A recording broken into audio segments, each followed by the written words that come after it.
Hi, this is Roland Lee. Thanks for joining me again in my studio. I appreciate you coming by to watch me do another painting. This one will also be of Zion National Park. That's an area that I frequent all the time, and it's one of my favorite places to paint. But the one I'm going to do now is I'm going to do a cliff called the Watchman. And I was there when there was this terrible storm. It was just awesome. The sky was just exploding with clouds and darkness and light shining through. And that morning, as I came up, there was clouds drifting through the mountains and light shining through the clouds and hitting right on the peak of that cliff. So that's what I'm going to work on this time. I'm going to try to create that sense of drama that comes in Zion with a situation like that. And I'm going to use a lot of creative licenses. I do it. I've got a reference photo, but mainly for the light.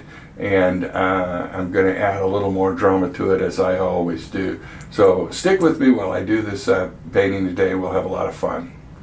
Work on top of this. I usually just print it out on my little inkjet printer in my studio, and then I grab a white charcoal pencil and do some work on it, and I try to create a nice pattern of lights and darks. Well, I want this this area right up in here to catch the light and the drama. So I've created this really dramatic sky now, and I'm going to touch a tiny bit of Cadmium Red Light. I'm going to come up here and pick up some, one of my favorite colors, which is Quinacridone Sienna.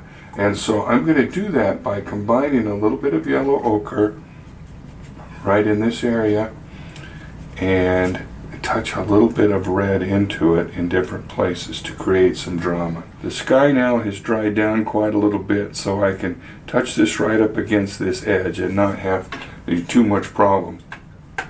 And as I bring this blue down, I'm going to let it mingle with the water that's down in here, and I'm going to have this area be quite soft.